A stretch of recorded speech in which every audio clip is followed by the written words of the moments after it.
Welcome back everybody, I hope you're having a beautiful day today and I hope you're ready for what we're going to read today. It's going to be a wonderful episode, I'm super excited and I hope you guys are too. Let's get right into it today. Enjoy guys.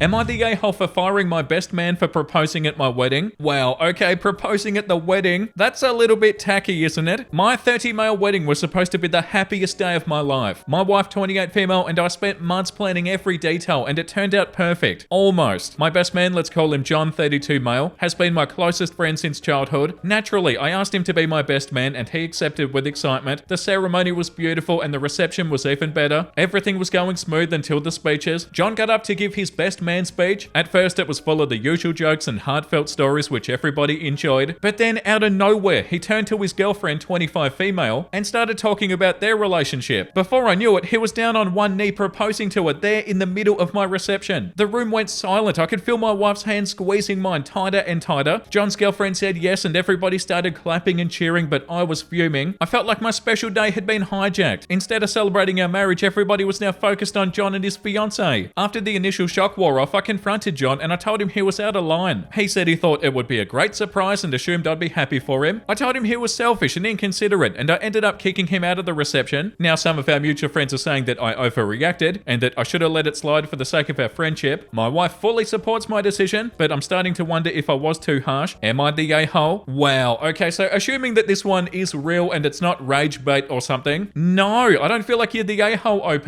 Did John not think for even 2 seconds? Oh, maybe I should ask OP.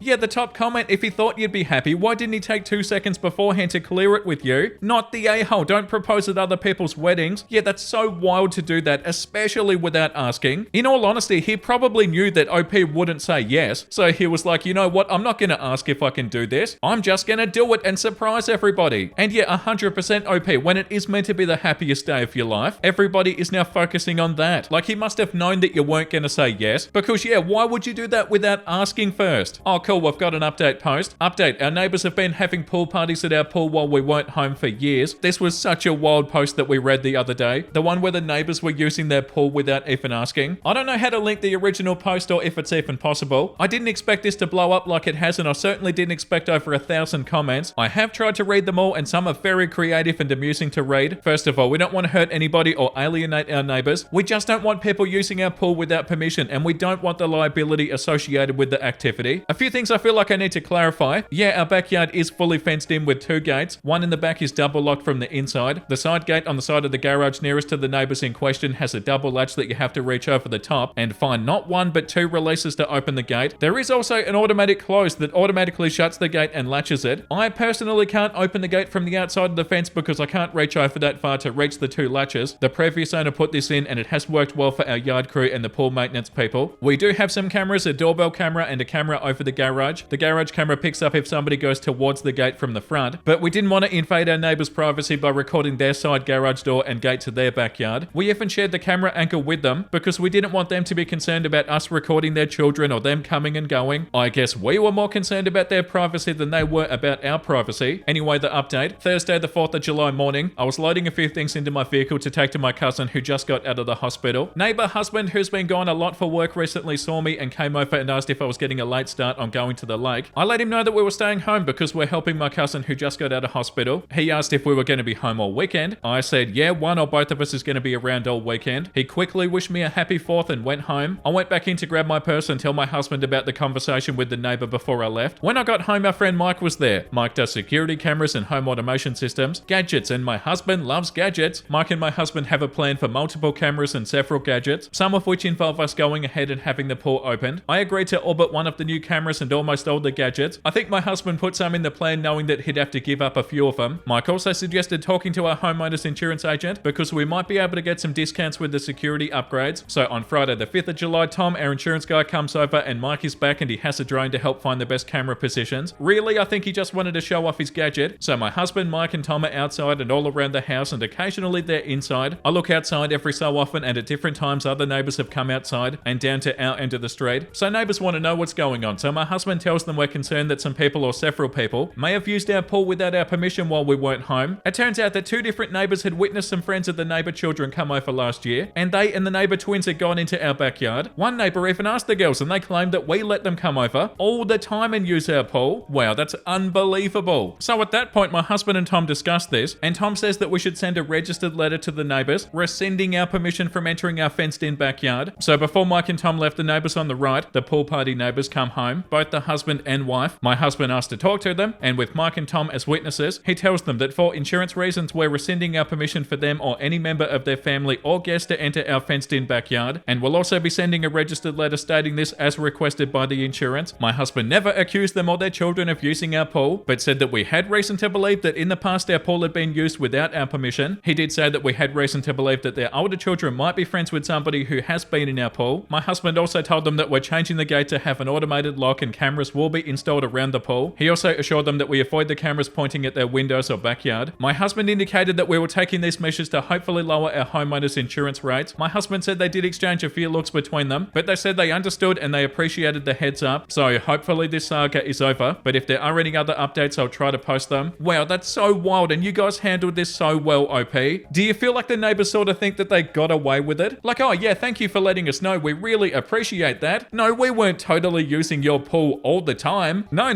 definitely not. Yeah, like this comment says, the petty in me would not have been this mature. Hopefully that is the end of it all. Yeah, OP, you guys handled this so well. And yeah, surely they're not going to still use the pool. Could you imagine that even with all the cameras, they still use it? And they start like waving at the cameras. Hello, I'm using your pool. No, surely they're not that silly. Well, like maybe we'll see if we get any updates. The next one that we're going to read is called, Am I the Gay Hoffer Insisting That We Change Our Son's Name? My wife, 24 female, and I, 28 male, had our first baby 5 months ago. We've been together for 6 years and married for 5. He's a beautiful little boy and we gave him the same first name as the father of my wife. Keith is his name. My wife grew up hating her father for cheating on her mother and abandoning the family. In the past decade, he worked tirelessly to improve their relationship. In her family, it's typically tradition for the first grandson and granddaughter to be named after their grandparents, and my wife was proud to name our son after her father. However, a few weeks ago, my wife and her father had a massive argument. Turns out that he's convinced that for some reason, I'm gonna cheat on my wife. Oh my god, what? He thinks that we got married too young and that I'll get bored of her now that she's devoting all of her time to our son. Wait, so this is the guy that cheated, and what, because he cheated on his partner, he thinks that you're gonna cheat on your partner, OP? Bro, just because you cheated on your wife doesn't mean OP's going to. Ew. He told my wife this after she opened up to him about how worried she was about being pregnant so soon after giving birth. We didn't plan on the second pregnancy, and a few days after the argument, my wife miscarried, and it was a painful moment for the both of us. Essentially, he kicked her while she was already down for no reason. I had a friendly relationship with him, but I know he wanted my wife to marry somebody from her own background. Since the argument, my wife hasn't been calling our son by his name, using nicknames and calling him the baby. She said that she needs time to get over the argument with her dad, but she also blames him for the miscarriage, which is something I don't think she'll get over. Father-in-law has made no attempts to apologize or reconcile. A month into my wife refusing to use our baby's name, I said that we needed to change it because it would be better for my wife's mental health and our son's development. If this argument continues or is ever brought up again, she can't be too upset to use his name when he's old enough to actually know it. We've started the process now to change the name and somehow it got back to father-in-law, and he knows that I suggested it, and he's infuriated. He said that I was supposed to be the level-headed one since my wife is postpartum and recovering from a miscarriage, and that I've made their rift a million times worse since I've denied him the family tradition. My in-laws think I'm an a-hole for insisting on the name change, since now it'll be even harder for them to reconcile. I don't think I'm an a-hole, but my brother said it'd be a good idea to get an unbiased opinion. Am I the a-hole? Edit, Keith is not the real name, just used it for the post. Oh, you're so not the a-hole, OP. What's even up with the father-in-law? The cheating father-in-law that's projecting that onto you, saying, oh, I bet you're gonna cheat on your wife like I did, and then the rest of it too. And yeah, you're not the a-hole for wanting to change the name, OP. Like this comment says, you clearly are the level-headed one. I'm absolutely shocked that your wife ever agreed to name the kid after her cheating dad in the first place. It doesn't even sound like they had a good relationship ever. Not the a-hole. And OP said since she was 16, he tried very hard to work on his relationship with her. He was actually amazing to her for the past few years, although he's never been a fan of me. Yeah, and the comment under that one, because he's a cheating a-hole and therefore he expects every other man to be one too. He's projecting his own indiscretions and awful personality traits onto you. I really hope your wife comes around and agrees to give your boy a different name. Your father-in-law did not earn the respect of having a grandson named after him, and OP said she's already agreed. We have chosen a new name and we're getting the process first started. That's another issue with the bloody naming traditions. Like sometimes you don't want to be reminded of them. So you definitely don't want to name your child after them. Yeah, no, you're definitely not the a-hole OP. And all the best to you and your wife OP. The next one that we're going to read is called, Am I the a-hole for not letting my wife fat check me? So today my wife, 50 plus female, and I, 50 plus male, were out having ice cream with some old friends visiting from out of town. My wife has gained quite a bit of weight, a separate issue, and does feel uncomfortable about it. Nevertheless, she suggested ice cream. As we were ordering, my wife tells the server that she, my wife, and I will be each having the one scoop kiddie size. She turned to our friends and says, we could stand to lose a few pounds. Then she tried to pinch my side where a spare tire would be, but I don't have one. She pinched me a few times up and down my side without any luck. She then pat rubbed my stomach, seemingly trying to jiggle a belly, but I don't have one. I got petty when I saw it coming and I tightened my core. No jiggle. I've lost around 40 pounds in the past year. She hasn't noticed. Another issue. Her expression went from uncomfortable forced joviality to embarrassment and pissed off. Am I the a-hole for not going along with my wife's attempt to denigrate me to make herself feel better in a situation that was uncomfortable for her? No, I don't feel like it, OP. I feel like this one's pretty simple. Like the top comment says, not the a-hole. She shouldn't try to put you down to make herself feel better, especially in front of your friends. And OP said, thank you for this. It seemed like something that she needed, but it didn't seem right. Yeah, that's really not cool. Like, I guess you could have went along with it and tried to make her feel better, but that's not right either, because what she was doing is really crappy. Like, you don't treat your partner like that. No, I don't feel like you're the a-hole, OP. And also, I hope you got whatever ice cream you wanted. Forget the kiddie-sized ice cream. Yeah, and like this comment says, who the hell pinches their significant other's fat? Alone or in public? What if you did that to her? I bet you would have been livid even before the weight gain. Yeah, that's such an a-hole thing to do. And this comment too, not the a-hole. You're a grown man. You don't need somebody trying to embarrass you at the ice cream shop. I imagine if you did the same to her, she would be horrified. Honestly, if my husband was ever like, she'll have one small scoop, she needs to lose weight, I'd order a massive sundae and not share it just to be petty. Yeah, imagine if the roles were reversed. You would be the biggest a-hole in existence, OP.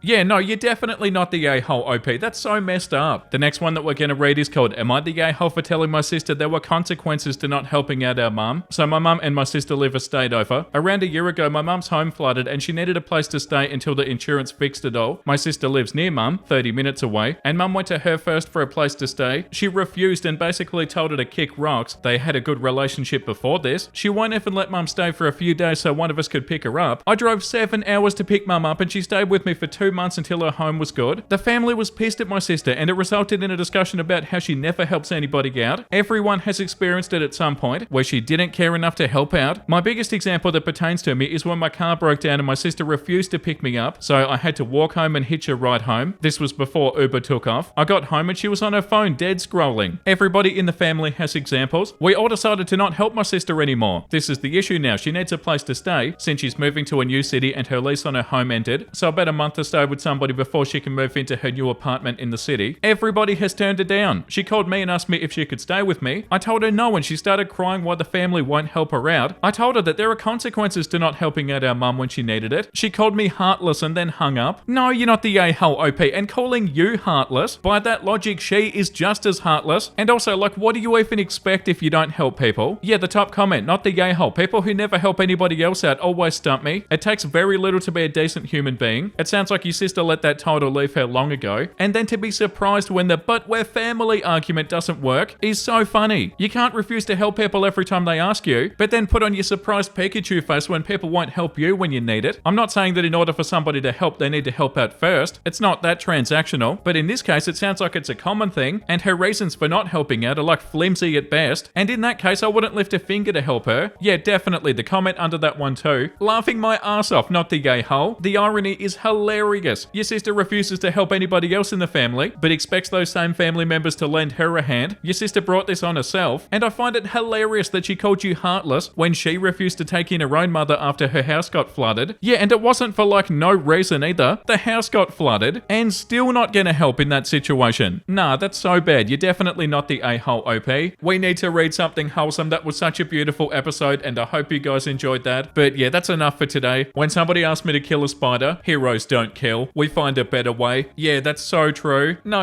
we don't have to kill them, do we? That's beautiful. Keep up the good work. A little girl in my street has a very old pug with severe arthritis. Today, I saw her gently strap him into a baby stroller and wait for the postie so that they could chase after it, running and laughing as the pup barked like hell. You know, just in case you forgot what love means. Oh, that's so cute. cute. Oh, that's beautiful. And a beautiful way to end the episode. Thank you for watching, guys. I hope you had a wonderful time today. And if you did, make sure you let me know down below in the comment section. And also subscribe if you want to. And the comment of the day today goes to Spider Gamer. Day 22 of telling the Vincey fam god-awful jokes I've heard on the internet. Did you hear about the two bread slices that got married after a week of knowing each other? What can I say? It was a loaf at first sight. Oh, that's cute.